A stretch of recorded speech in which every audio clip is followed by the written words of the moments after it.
ಎಲ್ಲರಿಗೂ ನಮಸ್ಕಾರ. ನನ್ನ ಹೆಸರು ಛಾಯಾ ಅಂತ. ಒಂದು ಕಾಲೇಜಲ್ಲಿ ಕೆಮಿಸ್ಟ್ರಿ ಪ್ರೊಫೆಸರಾಗಿ ವರ್ಕ್ ಮಾಡ್ತಾಯಿದ್ದೀನಿ. ನನ್ನ ಇಂಟೆನ್ಷನ್ ಏನು ಈ ಚಾನಲ್ನ ಸ್ಟಾರ್ಟ್ ಮಾಡೋಕ್ಕೆ ಅಂದರೆ ಸಾಧ್ಯ ಆದಷ್ಟು ಕೆಮಿಸ್ಟ್ರಿ ರಿಲೇಟೆಡ್ ಟಾಪಿಕ್ನ ಸಿಂಪಲ್ಲಾಗಿ ಕನ್ನಡದ ಹೇಳುವಂಥ ಪ್ರಯತ್ನ ಮಾಡ್ತಿದ್ದೀನಿ. ಕೆಮಿಸ್ಟ್ರಿ ಇಷ್ಟ ಇಲ್ದಿರೋರು ಕೆಮಿಸ್ಟ್ರಿ ಕಡೆಗೆ ಸೆಳೆಯುವಂಥ ಪ್ರಯತ್ನ ನನ್ನ ಚಾನಲ್ ಮುಖಾಂತರ ಮಾಡ್ತಾಯಿದ್ದೀನಿ. ಪರ್ಟಿಕ್ಯುಲರ್ಲಿ ಕನ್ನಡ ಮೀಡಿಯಂ ಹುಡುಗರಿಗೆ, ರೂರಲ್ ಹುಡುಗರಿಗೆ ಹೆಲ್ಪ್ ಆಗಲಿ ಅಂತ ಕೆಮಿಸ್ಟ್ರಿನ ಕನ್ನಡದಲ್ಲಿ ಹೇಳುವಂಥ ಪ್ರಯತ್ನ ನಾನು ನನ್ನ ಚಾನಲಲ್ಲಿ ಮಾಡ್ತಾಯಿದ್ದೀನಿ. ಸದ್ಯಕ್ಕೆ ನೀವೇನಾದರೂ ಕಿತ್ತೂರು ರಾಣಿ ಚೆನ್ನಮ್ಮ ಯೂನಿವರ್ಸಿಟಿನಲ್ಲಿ ಓದ್ತಾ ಇದ್ದೀರಾ, ಕೆಮಿಸ್ಟ್ರಿನ ಒನ್ ಆಫ್ ದಿ ಮೇಜರ್ ಸಬ್ಜೆಕ್ಟಾಗಿ ತೊಗೊಂಡಿದ್ದೀರಾ, ಫೈನಲ್ ಇಯರಲ್ಲಿದ್ದೀರಾ ಅಂದರೆ ನಿಮ್ಗೆ ಆಲ್ರೆಡಿ ಗೊತ್ತಿರುತ್ತೆ. 2 ಪೇಪರ್ ಇರುತ್ತೆ. T5 T6 ಅಂತ ಹೇಳ್ತಾರೆ. T6ಅಲ್ಲಿ ಒಟ್ಟು 4 ಯೂನಿಟ್ ಬರುತ್ತೆ. 4ನೇ ಯೂನಿಟಲ್ಲಿ ನಿಮಗೆ ಒಟ್ಟು 3 ಸಬ್ ಟಾಪಿಕ್ಸ್ ಬರುತ್ತೆ. UV spectroscopy, IR spectroscopy, mass spectroscopy ಅಂತ. ಅದರದ್ದು ಆಲ್ರೆಡಿ ವೀಡಿಯೋಗಳನ್ನ ಅಪ್ಲೋಡ್ ಮಾಡಿದ್ದೀನಿ. ಈಗ ಯೂನಿಟ್ 2ನಲ್ಲಿ ನಾನಿವತ್ತು ಅಪ್ಲೋಡ್ ಮಾಡ್ತಾ ಇರೋಂಥದ್ದು 5ನೇ ವೀಡಿಯೋ. ಆ್ಯಕ್ಚುಲಿ ಯೂನಿಟ್ 2ನಲ್ಲಿ ನಿಮಗೆ 2 ಸಬ್ ಟಾಪಿಕ್ಸ್ ಬರುತ್ತೆ. ಒಂದು ರಿಯೇಜೆಂಟ್ಸ್ ಆ್ಯಂಡ್ ರಿಯಾಕ್ಷನ್ಸು, ಇನ್ನೊಂದು ಡೈಸ್ ಅಂತ ಬರುತ್ತೆ. ಈಗ ರಿಯೇಜೆಂಟ್ಸ್ ಆ್ಯಂಡ್ ರಿಯಾಕ್ಷನ್ಸು ಯೂನಿಟ್ 2ನಲ್ಲಿ ಮಾಡ್ತಾಯಿದ್ದೀನಿ. ಆ ಸೀರೀಸಲ್ಲಿ ನಿಮ್ಮ ಸಿಲೆಬಸ್ ಪ್ರಕಾರ 7 ಬೇರೆ ಬೇರೆ ರಿಯೇಜೆಂಟ್ಗಳನ್ನ ಪರ್ಟಿಕ್ಯುಲರ್ ಯಾವ ರಿಯಾಕ್ಷನ್ಸಲ್ಲಿ ಅದನ್ನೇ ಯೂಸ್ ಮಾಡ್ತೀವಿ as A particular reagent in organic synthesis ಅಥವಾ ಆರ್ಗ್ಯಾನಿಕ್ ರಿಯಾಕ್ಷನ್ಸ್, ಅದನ್ನು ಈ ಚಾಪ್ಟ್ರಲ್ಲಿ ಇಟ್ಟಿದ್ದಾರೆ. ಆ ಸೀರೀಸಲ್ಲಿ ಒಟ್ಟು 7 ಡಿಫ್ರೆಂಟ್ ರಿಯೇಜೆಂಟ್ಗಳನ್ನ ನೀವು ಓದಬೇಕಾಗತ್ತೆ. ಅದರಲ್ಲಿ ಇವತ್ತು 5ನೇ reagent which is called as osmium tetroxide ಅಂತ ಕರಿತೀವಿ ನಾವು.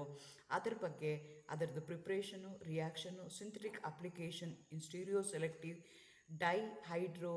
ಹೈಡ್ರಾಕ್ಸಲೇಷನ್, ಅದನ್ನು it can be used specifically to do the stereoselective ಡಿಹೈಡ್ರಾಕ್ಸಲೇಷನ್.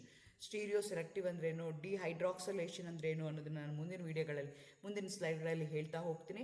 So osmium ಟೆಟ್ರಾಕ್ಸೈಡ್ನ ಯೂಸ್ ಮಾಡಿಕೊಂಡು ಯಾವ ರೀತಿಯಾಗಿ ನೀವು ಡಿಹೈಡ್ರಾಕ್ಸಲೇಷನ್ ಮಾಡ್ಬೋದು, that's a particular reagent in order to bring about the dihydroxylation. Osmium ಟೆಟ್ರಾಕ್ಸೈಡ್ನ ಯೂಸ್ ಮಾಡ್ತೀವಿ.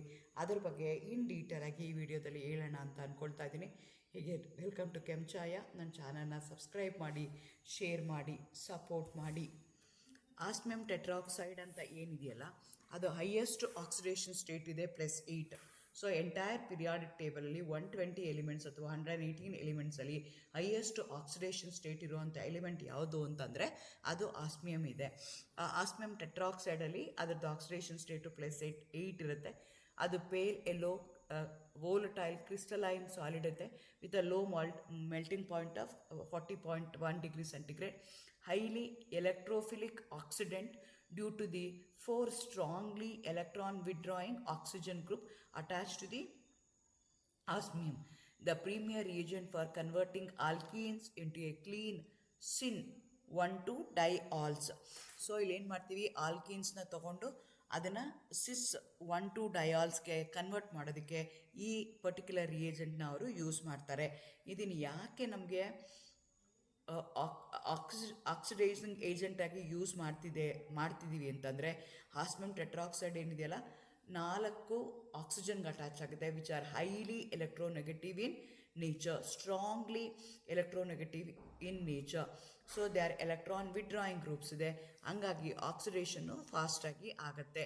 ಹೈಲಿ ವೋಲಟೈಲ್ ಸಬ್ಲಿಮೇಷನ್ ಅಜಾರ್ಡ್ಸ್, ಇದನ್ನು ಸ್ಟೋರ್ ಮಾಡಬೇಕಾದ್ರೆ ರ್ಯಾಪಿಡ್ಲಿ ಏನು ಮಾಡುತ್ತೆ, going to react with a biological tissues ಜೊತೆಗೆ ರಿಯಾಕ್ಟ್ ಆಗುತ್ತೆ. ಸೊ ಹಾಗಾಗಿ ಇದನ್ನು ಹ್ಯಾಂಡ್ಲ್ ಮಾಡಬೇಕಾದ್ರೆ always chemical resistant gloves use ಮಾಡಿಕೊಂಡು ಸರ್ಟಿಫೈಡ್ ಫ್ಯೂಮಿಂಗ್ ವುಡ್ಸ್ ಎಲ್ಲಿರುತ್ತಲ್ಲ ಅಲ್ಲಿ ನಾವೇನು ಮಾಡಬೇಕಾಗತ್ತೆ, ಇಲ್ಲಿ ಇದನ್ನು ವರ್ಕ್ ಮಾಡಬೇಕಾಗುತ್ತೆ. ಇದನ್ನು ವರ್ಕ್ ಮಾಡಬೇಕಾದ್ರೆ ಕೇರ್ಫುಲ್ಲಾಗಿ ನಾವು ಹ್ಯಾಂಡ್ಲ್ ಮಾಡಬೇಕಾಗತ್ತೆ. ಪ್ರಿಪ್ರೇಷನ್ ಡೈರೆಕ್ಟಾಗಿ ಆಸ್ಮಿಯಂನ ಮತ್ತು ಆಕ್ಸಿಜನ್ನ ಹೀಟ್ ಮಾಡ್ತೀವಿ ಅರೌಂಡ್ 400 ಡಿಗ್ರಿ ಸೆಂಟಿಗ್ರೇಡ್. ಡೈರೆಕ್ಟಾಗಿ ನಿಮ್ಗೆ ಏನಾಗುತ್ತೆ ಅಂತಂದರೆ ಆಸ್ಮಿಯಂ ಟೆಟ್ರಾಕ್ಸೈಡ್ ಬರುತ್ತೆ. So osmium powder reacts with oxygen at ambient temperature around 400 degrees centigrade. The reaction of the bulk solid requires heating around 400 degrees centigrade.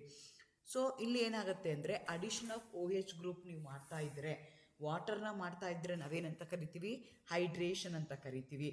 ಆದರೆ ಇಲ್ಲೇನು ಆ್ಯಡ್ ಮಾಡ್ತಾ ಇದ್ದೀವಿ, ನಾವು ಬರೀ OH ಗ್ರೂಪ್ ಆ್ಯಡ್ ಮಾಡ್ತಾ ಇದ್ದೀವಿ. ಆ OH ಗ್ರೂಪ್ನ ಆ್ಯಡ್ ಮಾಡೋದಾದರೆ ಅದಕ್ಕೆ ನಾವೇನಂತ ಕರಿತೀವಿ, ಹೈಡ್ರಾಕ್ಸಲೇಷನ್ ಆಫ್ ಆಲ್ಕೀನ್ಸ್ ಅಂತ ಕರಿತೀವಿ. ಯಾವುದಕ್ಕೆ ನಾವು ಹೈಡ್ರಾಕ್ಸಲೇಷನ್ ಅಂತ ಕರಿತೀವಿ ಅಂತಂದರೆ, ಅಡಿಷನ್ ಆಫ್ OH ಗ್ರೂಪ್ ಆಗ್ತಾಯಿದ್ರೆ ಅಂಥ ರಿಯಾಕ್ಷನ್ಸ್ಗೆ ನಾವೇನಂತ ಕರಿತೀವಿ, ಹೈಡ್ರಾಕ್ಸಲೇಷನ್ ಅಂತ ಕರಿತೀವಿ. ಇಲ್ಲಿ ಆಲ್ಕೀನ್ಸ್ನ ತೊಗೊಂಡ್ರೆ, alkenes when made to react with osmium tetroxide in pyridine followed by sodium bisulphide or H2O ಜೊತೆಗೆ ಟ್ರೀಟ್ ಮಾಡಿದಾಗ ಇಲ್ಲೇನಾಗುತ್ತೆ, pyridine going to act as a catalyst. ನಾನು ಮುಂಚೆನೇ ಹೇಳ್ದಂಗೆ ಆಸ್ಮಿಯಂ ಟೆಟ್ರಾಕ್ಸೈಡ್ ಹ್ಯಾಂಡಲ್ ಮಾಡೋದು ಕೇರ್ಫುಲ್ಲಾಗಿ ಹ್ಯಾಂಡಲ್ ಮಾಡಬೇಕಾಗತ್ತೆ. ಅವಾಗ ಏನಾಗುತ್ತೆ, ನಿಮಗೆ ಎಲ್ಲಿ ಡಬಲ್ ಬಾಂಡ್ ಇರುತ್ತಲ್ಲ ಅಲ್ಲೇನಾಗುತ್ತೆ, ಒಂದು OH ಇಂಟ್ರೊಡ್ಯೂಸ್ ಆಗುತ್ತೆ. ಆ್ಯಕ್ಚುಲಿ ರಿಯಾಕ್ಷನ್ ತಪ್ಪಾಗಿದೆ. ಓಕೆ, ರಿಯಾಕ್ಷನ್ ಕರೆಕ್ಟಾಗಿದೆ. ಪ್ರೋಪೀನ್ 1,2 ಡಯಾಲ್ ಇದೆ. ಸೊ ಏನಾಗ್ತಿದೆ, ಅಕ್ರಾಸ್ ದಿ ಡಬಲ್ ಬಾಂಡ್ ಏನಾಗ್ತಾ ಇದೆ, ಎರಡು OH ಗ್ರೂಪು ಅಟ್ಯಾಚ್ ಆಗ್ತಾ ಇದೆ.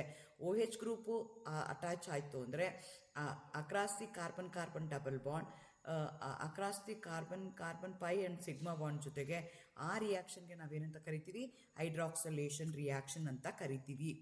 ಸೊ ಮೆಕ್ಯಾನಿಸಮ್ ಏನು ಆಗುತ್ತೆ ಅಂತಂದರೆ, so during the strong oxidation with aqueous osmium tetroxide in pyridine there is a formation of an intermediate. ಈ ಥರ ಏನಾಗುತ್ತೆ, ಒಂದು ಸೈಕ್ಲಿಕ್ ಇಂಟರ್ಮೀಡಿಯೇಟ್ ಬರುತ್ತೆ. ಸೊ ಆಸ್ಮಿಯಂ ಟೆಟ್ರಾಕ್ಸೈಡ್ ಈಕ್ವೇಷನಲ್ಲಿ ನೋಡಿ, ಆಸ್ಮಿಯಂ ಟೆಟ್ರಾಕ್ಸೈಡ್ ಏನಾಗ್ತಾ ಇದೆ, 4 ಬೇರೆ ಬೇರೆ ಗ್ರೂಪ್ ತಗೊಂಡು ಒಂದು ಅನ್ಸ್ಯಾಚುರೇಟೆಡ್ ಆಲ್ಕೀನ ತೊಗೊಂಡಿದ್ದೀನಿ. That when made to react with osmium tetroxide in pyridine ಜೊತೆಗೆ ಟ್ರೀಟ್ ಮಾಡಿದಾಗ ಈ are going to get a ಒಂದು ಸೈಕ್ಲಿಕ್ ಇಂಟರ್ಮೀಡಿಯೇಟ್ ಬರುತ್ತೆ. ವೇರ್ ಆಸ್ಮಿಯಮ್ದಿರುವಂಥ ಆಕ್ಸಿಜನ್ ಏನು ಮಾಡುತ್ತೆ, ಇದ್ರ ಜೊತೆಗೆ ಲಿಂಕ್ ಆಗುತ್ತೆ. Across the carbon carbon double bond ಜೊತೆಗೆ ಅದು ಲಿಂಕ್ ಆಗುತ್ತೆ. ಈ ಇಂಟರ್ಮೀಡಿಯೇಟ್ ಏನಾಗುತ್ತೆ, cyclic intermediate get reduce with H2S or sodium bisulphide to yield diol as a major product. ಅದೇನಾಗುತ್ತೆ, ಇಲ್ಲಿ ಕ್ಲೀವ್ ಆಗ್ತವೆ. ಕ್ಲೀವ್ ಆಗಿಬಿಟ್ಟು ನಿಮ್ಗೆ ಏನಾಗುತ್ತೆ, ಡಯಾಲ್ಸು ನಿಮಗೆ ಬರ್ತಾ ಹೋಗುತ್ತೆ. ಆದರೆ ಯಾವ ಥರ ಡಯಾಲ್ ಬರುತ್ತೆ ಅಂದರೆ, always you are going to get a cis ಐಸೋಮರೇ ನಿಮಗೆ ಬರ್ತಾ ಹೋಗುತ್ತೆ. ಇದಕ್ಕೆ ನಾವೇನಂತ ಕರಿಬೋದು ಅಂದರೆ ಅಡಿಷನ್ ರಿಯಾಕ್ಷನ್ ಅಂತ ಕರಿತೀವಿ, ಸೈಕ್ಲೋ ಅಡಿಷನ್ ರಿಯಾಕ್ಷನ್ ಅಂತ ಕರಿತೀವಿ, 3+2 ಸೈಕ್ಲೋ ಅಡಿಷನ್ ಅಂತ ಹೇಳ್ತೀವಿ. So osmium tetroxide reacts with an alkene pi bond simultaneously forming a rigid cyclic 5-membered osmate ester complex ನಿಮಗೆ ಫಾರ್ಮೇಷನ್ ಆಗುತ್ತೆ. Complete syn addition since oxygen atom insert across the face. ಅದಾದಮೇಲೆ ಅದನ್ನೇನು ಮಾಡ್ತೀವಿ, hydrolysis ಮಾಡ್ತೀವಿ. Hydrolysis ಮಾಡಿದಾಗ ಯಾವಾಗೂ ನಿಮ್ಗೆ ಏನಾಗುತ್ತೆ, ಸಿಸ್ ಐಸೋಮರ್ ಬರುತ್ತೆ.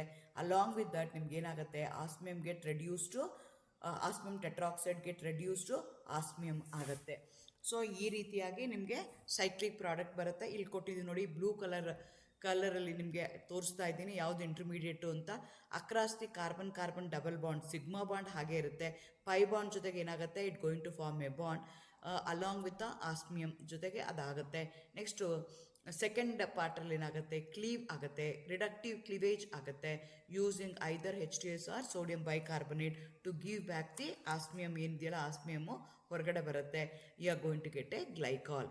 ಇದರದ್ದು ಅಪ್ಲಿಕೇಶನ್ ಏನು ಅಂದರೆ, always you are going to get a cis isomer. That you have to remember whenever you are going to use the